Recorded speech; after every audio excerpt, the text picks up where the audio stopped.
guys, it's Arrow here, and for my first Guild Wars 2 video, I'd like to do something I've been wanting to do for a while.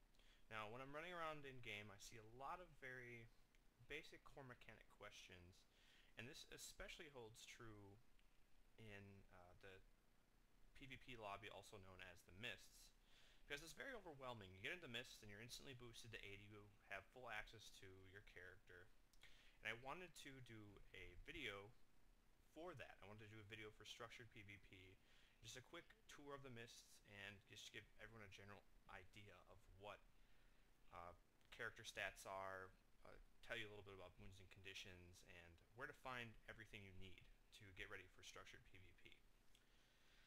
Okay, so the first thing you're going to want to do is, of course, make a character. Run it through the tutorial, and I made a human here, and I just finished the tutorial. And you're going to want to hit your hero panel. Now, in the very top left corner of your UI here, you're going to see this little sword and shield. You can click that, or by default, it's H. And on the side here, once this pops up, you're going to want to click on the PvP tab, which is the two little cross swords all the way at the bottom.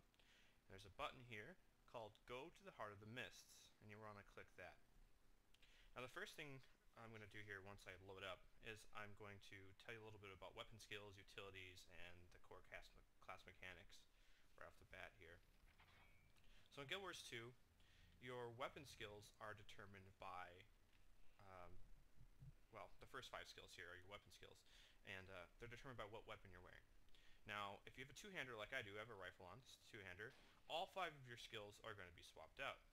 Now, it's a little bit different here. Let's say I equip a pistol, which is a main hand for an engineer. It will change my first 3 skills, and let's say I equip an offhand here. So I got another pistol. It'll change my last 2 skills. So main hands will change the first 3, and offhands will change the last 2 here. Now, if you're a thief, it's a little bit different. The first 2 skills will change based on your main hand, and your last 2 skills will change on your main hand. And the third skill for a thief is determined by which combination of weapons you're using. So then in the middle here, we've got our pretty standard health bar. It's a little more different. It's kind of reminiscent of Diablo 2's little circle bubble health bar. I didn't play Guild Wars 1, but I understand that's what it was like. I'm not sure. And above that, we have our endurance bar, and I'll explain what the endurance bar does for you in just a second here. And then next to the health bar, we have your utility skills. And there's 5 of them here. And the 6th skill, right next to the health bar, is your healing skill. And in Guild Wars 2, healing skills determine your self-healing. There are no healing in, or healers, sorry, in Guild Wars 2. There's just self-healing. So this slot here determines which skill you're using to self-heal yourself. So then the next 7, 8, and 9 are just your standard utility skills. There's a whole bunch of them. You can swap them in and out, try them out if you'd like. And then the 10 skill is your elite skill. Now this is a very powerful utility. They typically have very long cooldowns or have a very unique effect for a lower cooldown. Now, right above your weapon skills here, the 1, 2, 3, 4, 5, you're going to see this little UI. Now I'm on an engineer, so this is my little class mechanic here. If you're a warrior, you're going to see an adrenaline bar. If you're a mesmer, you're going to see your shatter bar. These skills here, or this little UI here, none of them look the same. It's determined by your class. Now, I'd like to talk to you a little bit about boons and conditions. See, I'll equip a potion here. So you see I'm drinking a potion here, and all of a sudden all these little icons pop up here. These are my boons. Now, if I were to be in PvP and get struck, above these boons there'd be little red boxes. Those are conditions. If you'd like to know more about boons and conditions and all their effects, which if you're new I highly recommend that you do this, I'm going to leave a link in the description that just gives you a really good understanding of what these do. So now let's talk a little bit about character stats. If you press H or go up to the upper left hand corner again, make sure you select the equipment tab, which is the very top one here. And on the very right hand side here, we have all the different stats. I'm going to run you through those and tell you what they do. Power determines all damage you do that is not condition damage based. Precision determines your crit chance. Toughness increases your armor. Vitality increases your HP. Very simple, right? Below Vitality we have the attack, and if you hover over that, you're going to see the total weapon damage, which is determined by your weapon damage, plus it factors in power. And below the weapon damage, you're going to see condition damage. Now, condition damage, there are some conditions in the game, if you read the description link, that do damage. Now, this is I guess the best way to describe it is just dot damage. If you have condition damage, it's going to improve your dot's damage. And then you have your critical chance. If you go down to critical chance, you're going to see that you have, of course, your base crit, which is on this character 49%, and then you're going to see critical damage. Critical damage is basically anything that increases, when you crit, it'll increase your crit damage, obviously. Very simple stat. Then under armor we have toughness once again, and your defense. Defense is just the base additive you're getting from your armor. So your total armor is determined by your total amount of toughness and your total amount of defense gained through armor. And then of course under health here, we have our total health, and we have something called healing power. Healing power increases the effectiveness of all of your self heals and all outgoing minor heals, such as the regeneration boon, or if you have a skill that does a small AoE heal, that will affect it. Okay, so now you know a little bit about how stats work in this game. Let's walk over right over here. We're going to go over and we're going to talk about amulets and all the different gear you can put on your character. So up here, and we're going to go talk to this guy first. Now this guy is an amulet vendor and a jewel vendor.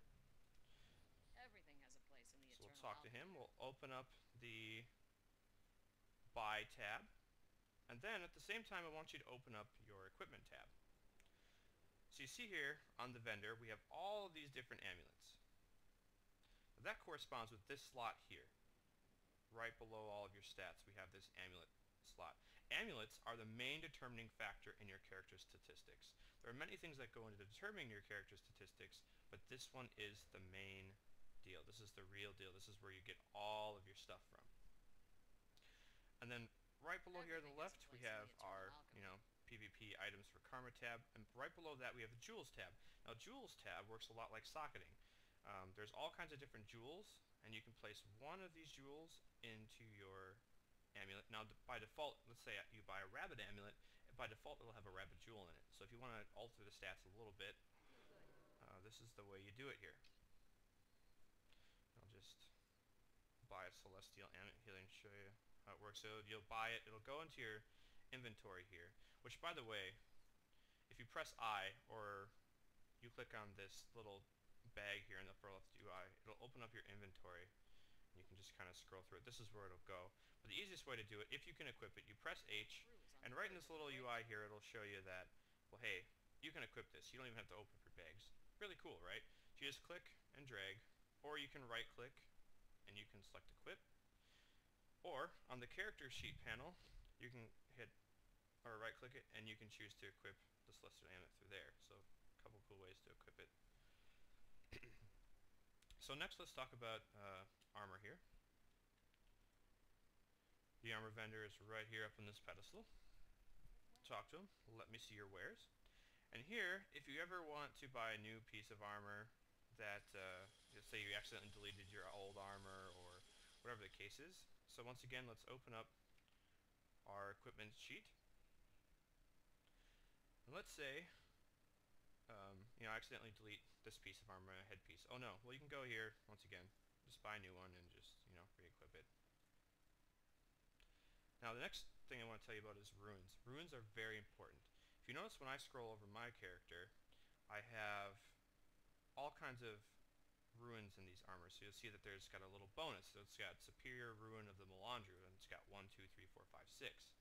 Each piece of armor has one slot in it in which you can select a rune. Now, runes work like item sets that I don't know if anyone played Diablo 2 or World of Warcraft, or basically any MMO. When you collect a certain type of set of armor, you get bonuses for having them equipped at the same time. If you scroll over any of these, it'll show you all the different bonuses you get.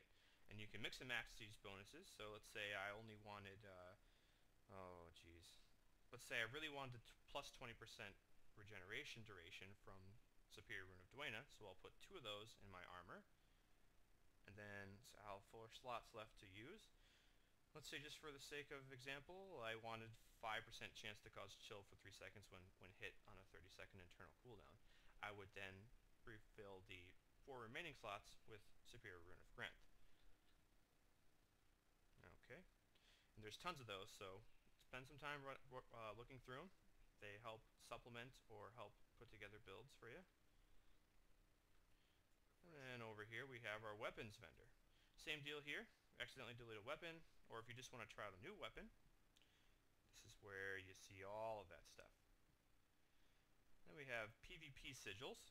They work the same way as the runes do for armor. Well, in a sense. They have all kinds of crit chance stuff, or chance to proc on crit. You know, when you kill an enemy, you get stacking buffs. Just all kinds of cool stuff. And you just buy these, and you can put them in. Let's see, I'll buy a couple here. You just select the Sigil of Intelligence, and just click and drag on top of either one of these to replace it. Alright, so if at any time you want to, say you want to check out your old weapon you had equipped, or you want to check out all these utilities, you can go to this tab here called Skills and Traits. Click on that. And if the very top one here, we have weapon skills. And weapon skills will show you all of your weapon skills without even having to have them equipped. So if you don't want to spend time, buying at that vendor there, you don't want to buy all the weapons, you just want to check them out first, go to the skills and traits, look at the weapon skills. And then the slot skills represent the utility skills we talked about earlier. We've got a huge list here.